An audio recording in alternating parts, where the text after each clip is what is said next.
दोस्तों, स्वागत है आपका और एक नए वीडियो में और एक नए टॉपिक के साथ। बीजेपी में आते ही दहाड़े मनीष कश्यप मोदी का नाम लेकर तेजस्वी को दी चेतावनी। चले देखते हैं। मनीष कश्यप भाई बाहर आए जेल से, उसके बाद मेरे को लगा कि डायरेक्टली सीट ही मिल चुकी है। और भाई वो सच्चाई के लिए लड़ते हैं और इतना लेट लोगों को दिखाते हैं, फिर वो कोई भी सरकार, ऐसा नहीं है कि उस मनीष भाई ने सीट पाने के लिए, वो कहीं से 4-5 सालों से काम करते आ रहे थे जनता के लिए, पत्रकार है वो भाई, और आज उसको सीट मिली। बहुत ही अच्छी बात, मैनी कांग्रेचुलेशन। और वीडियो पहले देखते हैं कितना धोया है वो देखना जरूरी है। आशा करें कि पसंद आएगा, और पसंद आए तो लाइक और शेयर जरूर से कर दीजिएगा। और चैनल पर पहली बार आए, सब्सक्राइब नहीं किया तो साथ में सब्सक्राइब भी कर दीजिएगा। चलिए स्टार्ट।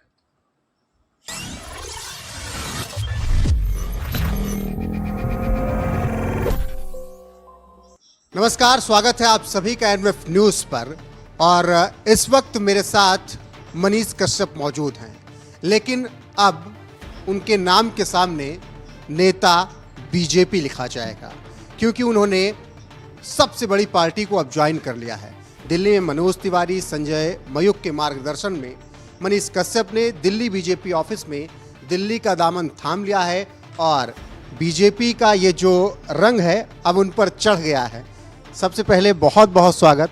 हम उम्मीद कर रहे थे कि लोकसभा चुनाव में मनीष कश्यप जिस रंग में दिख रहे हैं वही रंग दिखेगा, लेकिन ये अचानक से परिवर्तन क्यों हुआ, इसके पीछे का कारण क्या है? सबसे पहले तो मैं क्लियर कर देना चाहता हूं कि मैं देश के सबसे लोकप्रिय प्रधानमंत्री नरेंद्र मोदी जी के नेतृत्व में मैं अब काम करूंगा, और ये डिसीजन जो है मेरी माँ का था और मैं अपनी माँ की बातों को नहीं काट सकता हूं, पहला चीज़। दूसरा चीज़, मुझे बिहार के लोगों के लिए काम करना था, और आज भी जो है बीजेपी कह रही है कि हमारे साथ मिल के काम करो, तो फिर क्या दिक्कत है। और तीसरा चीज़, ये बहुत सारे लोग चाहते थे कि मनीष कश्यप को बीजेपी से टिकट मिले, बीजेपी से टिकट मिले।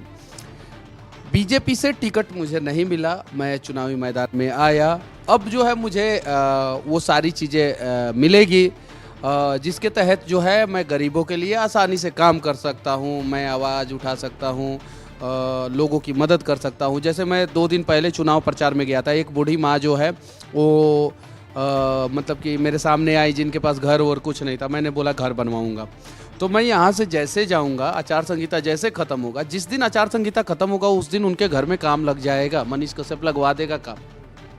मैं पहले जो काम करता था वो काम करता रहूँगा, ठीक है। लेकिन मेरी माँ ने कहा मनोज भैया घर है, देखिए सबका अपना अपना चीज़ें होता है, तो मनोज भैया मेरा बहुत मदद किए थे। हाँ, हालांकि ये बात सही है कि उसके अलावा भी बहुत सारे लोगों ने आवाज़ उठाया था, सबको तहे दिल से धन्यवाद। और जितने भी शुभचिंतक हैं मेरे, वो सभी लोग कह रहे हैं कि ठीक है मनीष जी, हम लोग चाहते भी थे कि बीजेपी में आप शामिल हो जाए, बीजेपी आपको काम करने के लिए छूट दे। अब जो है मुझे वो सारा मौका मिल गया है, तो मैं अब अच्छे ढंग से और काम कर पाऊँगा। लेकिन एक सबसे बड़ा सवाल यहाँ है, मैं लगातार बिहार में जब पहुँचा, पश्चिमी चंपारण में पहुँचा जहाँ से आप चुनाव लड़ने वाले थे, सबसे पहले तो एक बार जनता को बता दिया चुनाव लड़ेंगे या नहीं लड़ेंगे, और दूसरी बात उस जनता के लिए जिस पर मनीष कश्यप को बहुत भरोसा था, जनता का जो भरोसा था, वो भरोसा आप बरकरार रखेंगे उस जनता के लिए उसी तरीके से? देखिए, मैं उसी तरीके से काम करूंगा, और मैं जो सहायता केंद्र खोलने वाला था अलग अलग जगहों पे, वो सहायता केंद्र जो है आचार संहिता खत्म होगा वो खुल जाएगा, ठीक है। मैं जैसे रोजगार के लिए काम करता था, अब मैं आसानी से जो है रोजगार के लिए काम करूंगा। और मैं वादा करता हूं कि मैंने अपने घोषणा पत्र में जो 1 लाख युवाओं को रोजगार की मैंने बात की थी, मैं बार बार बोल रहा था ऐसे ऐसे ऐसे, वो सारा वादा मैं पूरा करूंगा। मुझे आप समझने का प्रयास कीजिए, अगर आप मुझे समझ सकते हैं तो समझिए। और मैंने जो भी निर्णय लिया है, मैं अपनी माँ के कहने पे निर्णय लिया है, क्योंकि जब मैं जेल के अंदर था तो मुझे पता था कि किन लोगों ने मुझे जेल के अंदर डलवाया है, और सबको पता था। और मुझे ये भी पता था कि किन लोगों ने मेरा साथ दिया। विनोद तावड़े जी जो 4-5 बार जो है मेरे लिए आवाज़ उठाएं, सुशील मोदी जी आज बीमार हैं, सुशील मोदी जी अनेकों बार मेरे लिए आवाज़ उठाए, विजय सिन्हा जी, मनोज तिवारी जी, नित्यानंद राय जी, अमित शाह जी के पास तक मेरा मैटर गया, मोदी जी तक मेरा मैटर गया, मनोज तिवारी मेरे घर आए। तो बहुत सारी चीज़ें हैं। तो इंसान जो है परिस्थितियों का गुलाम होता है, और सभी लोग, ऐसा नहीं है कि मैं ही, देश का हर एक व्यक्ति, दुनिया का हर एक व्यक्ति जो है परिस्थितियों का गुलाम होता है, ये बात सत्य है। और मुझे अगर मौका मिल रहा है, काम करने के लिए मौका मिल रहा है, अच्छा मौका मिल रहा है, तो फिर क्या दिक्कत है? कोई मौका मिल रहा है। अब आप उस पार्टी के नेता हैं जो इस वक्त केंद्र में है, आपके राज्य में भी गठबंधन में उसकी सरकार है।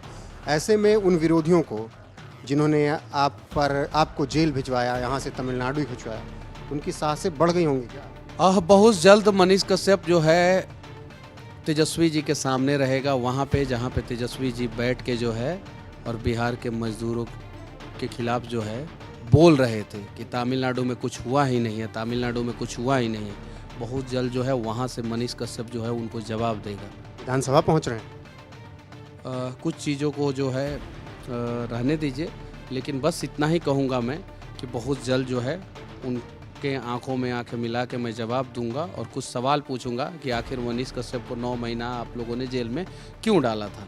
अगर आप पहुँचते हैं विधान परिषद सदन में, जब पहुँचते हैं तो आप अपनी बात पहले उठाएंगे या जनता की बात पहले उठाएंगे? और मैं पहले जनता की बातों को उठाऊंगा। मैं उन लोगों को भी एक्सपोज करूंगा जो लोग जो है बिहार को सिर्फ और सिर्फ लूटना जानते हैं। और जनता के लिए तो मैं हमेशा लड़ता था, लड़ता हूं और लड़ता रहूंगा। और आगे भी बिहार के मजदूरों को कहीं भी समस्या होगा वहाँ पे मनीष कश्यप खड़ा रहेगा। ये चीज़ है। मुझे काम करना आसान हो गया।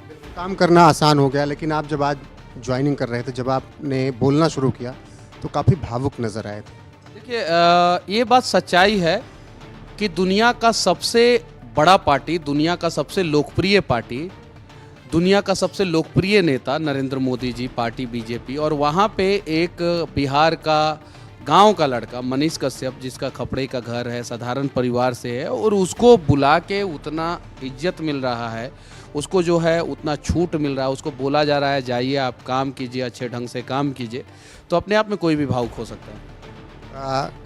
क्या कुछ बातचीत हुई ज्वाइनिंग के बाद? अगर कुछ बताने लायक हो, आप राष्ट्रीय अध्यक्ष से भी मिलने गए? अध्यक्ष जी ने कहा कि बहुत अच्छा, आपको हम लोग उचित सम्मान देंगे, उचित जगह देंगे, उचित तरीके से आप काम कीजिए। और बस बातचीत हुई, कुछ देर बातचीत हुई और उसके बाद से जो है मैं आपके पास आया। भाषण का जब आपके अंत हुआ था बीजेपी ऑफिस में, तो आपने जय श्री राम का नारा लगाया। मतलब सनातन की आवाज़ जिस तरीके से बीजेपी बुलंद करती रही, उसी लाइन पे आगे बढ़। जय हिंद भी बोला था। देश और धर्म दोनों मेरे लिए सर्वप्रिय है। माँ ने कहा मोदी जी के लिए काम करो, मोदी जी के साथ काम करो, मातृभूमि के लिए काम करो। तो माँ के आदेश के अनुसार मोदी जी के साथ अब मातृभूमि के लिए काम करूँगा। आखिरी में क्या संदेश देना चाहेंगे बिहार की जनता को अपने सहयोग में? बस मैं पहले भी लड़ रहा था, आज भी लड़ रहा हूँ और भविष्य में भी लड़ता रहूँगा। और बस अब मैं आसानी से लोगों की मदद कर सकता हूँ, आसानी से। और वो जो सिस्टम जहाँ पे लूप हॉल्स है, जहाँ पे गड़बड़ियाँ है, वहाँ पे मैं आसानी से पहुँच सकता हूँ और उसको सुधार करवाने के लिए मैं प्रयास कर सकता हूँ। तो बहुत बहुत धन्यवाद, आप लोगों ने साथ दिया, और अगर आप लोगों ने साथ नहीं दिया होता तो शायद मैं इस मुकाम पे नहीं पहुँच पाता। कुछ चीज़ें मेरे अंदर भी है, उस चीज़ को, मेरे भावनाओं को समझने का प्रयास कीजिए।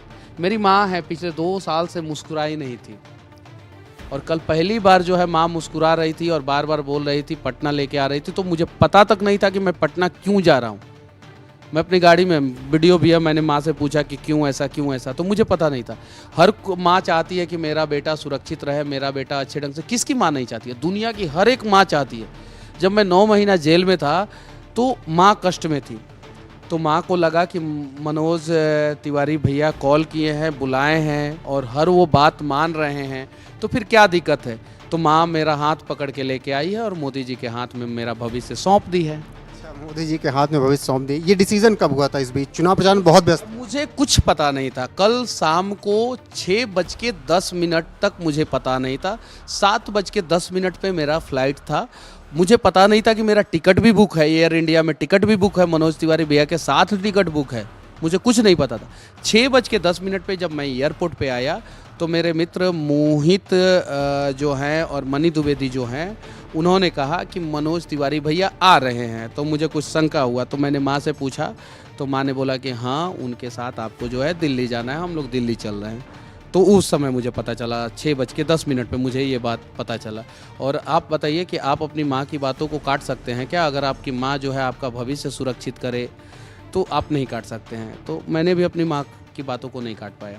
जो लोग विरोध में उतरेंगे कि भाई क्यों ज्वाइन कर लिया, मैं नहीं उतरेगा। जो समर्थन खूब मिल रहा है कि आप बीजेपी में आ गए, हम यही चाह रहे थे। जो विरोधी थे वो अभी भी विरोधी रहेंगे। हालांकि जो लोग जो है मेरी बातों को समझते थे वो समझेंगे, और मैं आप लोगों का मदद करूंगा, सेवा करूंगा, हमेशा आजीवन सेवा करूंगा। एक सवाल और, तेजस्वी वाला जवाब छूट गया, तेजस्वी को आप जवाब दे रहे थे, उस बीच छूट गया था। देखिए, लालू जी के लाल हैं और उन्हें इस बात का बेहद अफसोस होना चाहिए कि उन्होंने मेरे जीवन का 9 महीना बर्बाद कर दिया, और उन्होंने बर्बाद किया, उनका हट ने बर्बाद किया। तो अब जो है समय का पहिया घूमेगा और सब कुछ। तो ये थे हमारे साथ नेता बीजेपी मनीष कश्यप, जिन्होंने बीजेपी ज्वाइन करने के बाद सबसे पहला साक्षात्कार एनएमएफ न्यूज़ को ही दिया है, और उन्होंने बाकायदा हर मुद्दे पर बात की और बताया है कि किस तरीके से आगे अब वो राजनीतिक पारी खेलने वाले हैं।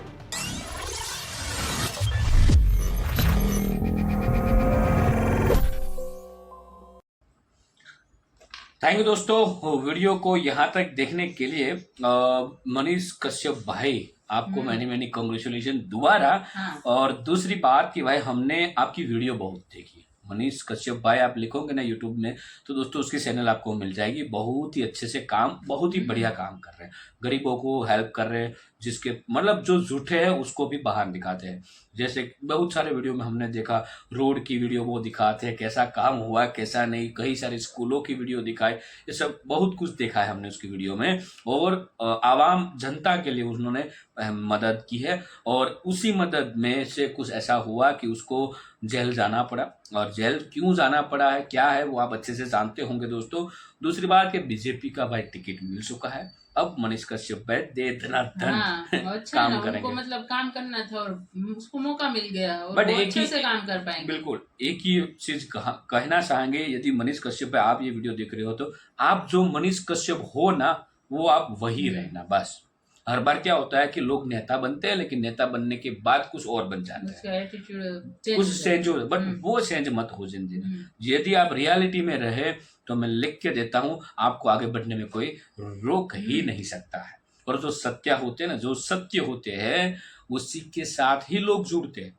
वो आपको, जिसको आपको डुबाना ना, कितनी भी कोशिश कर ले, कितनी भी कोशिश कर ले, कि यदि उसकी नीति गलत है ना तो वो हमें एक बार अच्छे से पटकाएगा जमीन पे, ये भी एक पक्का। बाकी वीडियो दोस्तों आपको कैसी लगी है कमेंट में लिखकर आप हमें जरूर बता दीजिए। फिलहाल आपसे विदाई ले रहे हैं, लेकिन मिलते हैं और एक नए वीडियो में आपके साथ। टिल देन, जय हिंद, जय भारत।